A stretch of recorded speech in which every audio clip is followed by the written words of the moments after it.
Logos ട്രിവിയയുടെ പുതിയ വീഡിയോയിലേക്ക് എല്ലാവർക്കും സ്വാഗതം. പ്രഭാഷകൻ 44-ാം അധ്യായത്തിലെ ചോദ്യങ്ങളും ഉത്തരങ്ങളുമാണ് ഈ വീഡിയോയിൽ ഉൾക്കൊള്ളിച്ചിട്ടുള്ളത്. 1. പ്രഭാഷകൻ 44-ാം അധ്യായം 1 മുതൽ 15 വരെയുള്ള വാക്യങ്ങളിൽ ആരുടെ മഹത്വമാണ് വർണ്ണിക്കുന്നത്? ഉത്തരം: പിതാക്കന്മാരുടെ. 2. നമുക്കിപ്പോൾ മഹത്തുക്കളെയും പൂർവ്വ പിതാക്കന്മാരെയും എങ്ങനെ പ്രകീർത്തിക്കാം എന്നാണ് പ്രഭാഷകൻ അധ്യായം 44-ൽ പറയുന്നത്. ഉത്തരം: തലമുറക്രമത്തിൽ. 3. നമുക്കിപ്പോൾ തലമുറക്രമത്തിൽ ആരെ പ്രകീർത്തിക്കാം എന്നാണ് പ്രഭാഷകൻ പറയുന്നത്? ഉത്തരം: മഹത്തുക്കളെയും നമ്മുടെ പൂർവ്വ പിതാക്കന്മാരെയും. 4.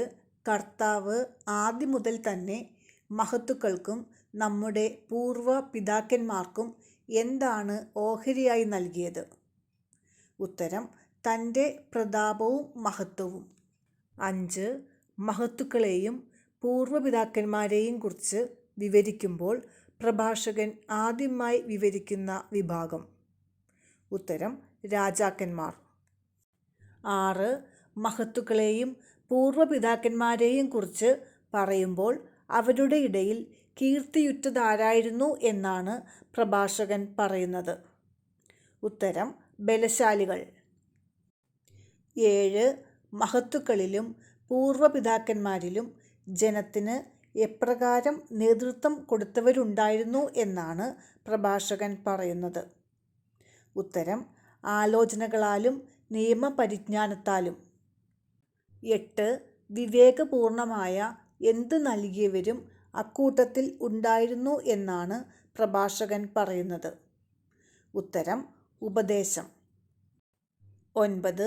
എന്തവശേഷിപ്പിക്കാതെ മാഞ്ഞുപോയവരും ഉണ്ട് എന്നാണ് പ്രഭാഷകൻ പറയുന്നത്? ഉത്തരം: സ്മരണ. 10. മഹത്തുക്കളും പൂർവ്വ പിതാക്കന്മാരും കാരുണ്യമുള്ളവരായിരുന്നു എന്ന് വിലയിരുത്തുന്ന പ്രഭാഷകൻ അവരെ സംബന്ധിച്ചിടത്തോളം വിസ്മരിക്കപ്പെട്ടിട്ടില്ലെന്ന് വ്യക്തമാക്കുന്നത് എന്താണ്? ഉത്തരം: സത്പ്രവർത്തികൾ.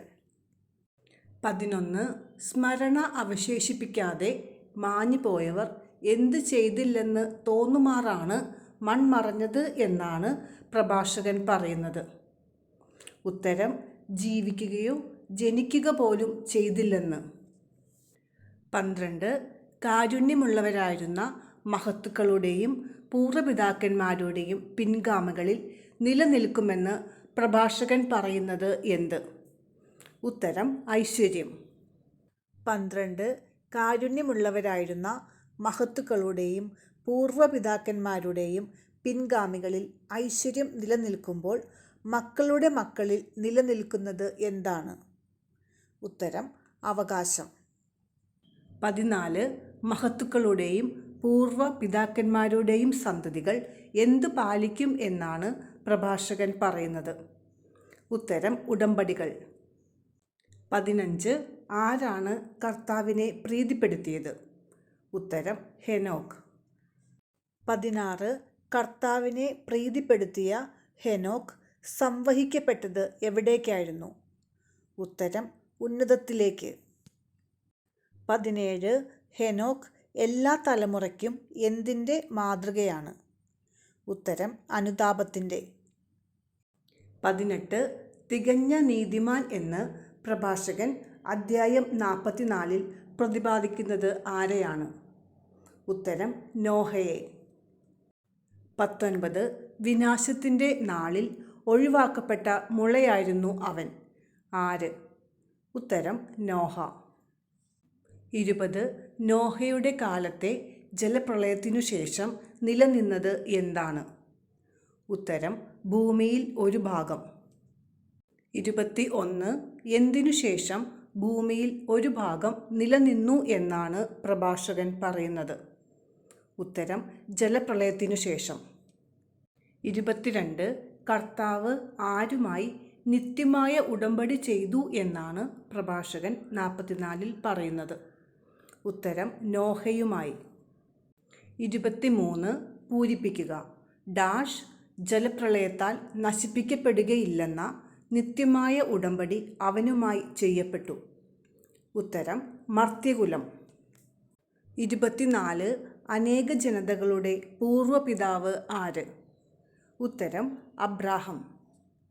25 സ്വശരീരത്തിൽ ഉടമ്പടിയുടെ മുദ്ര പതിപ്പിച്ച പൂർവ്വപിതാവ് ആര്? ഉത്തരം അബ്രാഹം. 26 മഹത്വത്തിൽ അവനു സമനായി ആരുമില്ല. ആർക്ക് സമനായി? ഉത്തരം അബ്രാഹത്തിന്.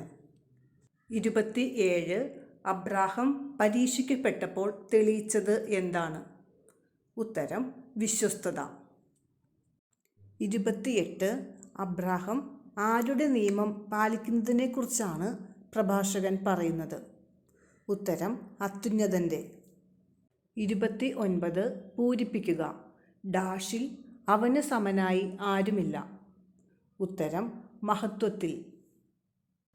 30 ആര് വഴി ജനതകൾ അനുഗ്രഹിക്കപ്പെടുമെന്നാണ് കർത്താവ് അബ്രാഹത്തിനോട് ശപഥം ചെയ്തത്? ഉത്തരം സന്തതികൾ വഴി. 31 അബ്രാഹത്തിൻ്റെ സന്തതി എന്തുപോലെ പെരുകും എന്നാണ് അവന് വാഗ്ദാനം ലഭിച്ചത്? ഉത്തരം ആകാശത്തിലെ നക്ഷത്രം പോലെ. 32 പിതാവായ അബ്രാഹം മൂലം അതേ വാഗ്ദാനം നൽകപ്പെട്ടത് ആർക്ക്?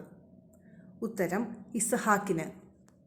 33 പൂരിപ്പിക്കുക. എല്ലാ മനുഷ്യർക്കും വേണ്ടിയുള്ള ഡാഷും ഉടമ്പടിയും യാക്കോബിൻ്റെ ശിരസിൽ അവിടുന്ന് വച്ചു. ഉത്തരം അനുഗ്രഹവും. 34 എല്ലാ മനുഷ്യർക്കും വേണ്ടിയുള്ള അനുഗ്രഹവും ഉടമ്പടിയും ആരുടെ ശിരസിലാണ് അവിടുന്ന് വച്ചത്? ഉത്തരം യാക്കോബിൻ്റെ. 35 കർത്താവ് യാക്കോബിനെ അംഗീകരിച്ച് നൽകിയത് എന്ത്? ഉത്തരം പൈതൃക അവകാശം. 36 കർത്താവ് യാക്കോബിൻ്റെ ശിരസിൽ വച്ചത് എന്ത്? ഉത്തരം എല്ലാ മനുഷ്യർക്കും വേണ്ടിയുള്ള അനുഗ്രഹവും ഉടമ്പടിയും. 37 കർത്താവ് ഓഹരി നിശ്ചയിച്ച് ആർക്കാണ് ഭാഗിച്ചു കൊടുത്തത്? ഉത്തരം 12 ഗോത്രങ്ങൾക്ക്.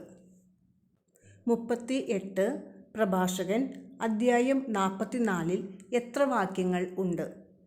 ഉത്തരം 23. 39 പ്രഭാഷകൻ 44:17 സമാനമായ ബൈബിൾ വാക്യം ഏത്? ഉത്തരം ഉൽപ്പത്തി 6:9. 40 പ്രഭാഷകൻ 44:20 സമാനമായ വചനഭാഗം ഏത്? ഉത്തരം ഉൽപ്പത്തി 17:19. 41 പ്രഭാഷകൻ 44 അധ്യായം 19 മുതൽ 23 വരെയുള്ള വാക്യങ്ങളിൽ പ്രതിപാദിച്ചിരിക്കുന്നത് ഏതൊക്കെ പൂർവ്വപിതാക്കന്മാരെ കുറിച്ചാണ്? ഉത്തരം അബ്രാഹം, ഇസഹാക്ക്, യാക്കോബ്.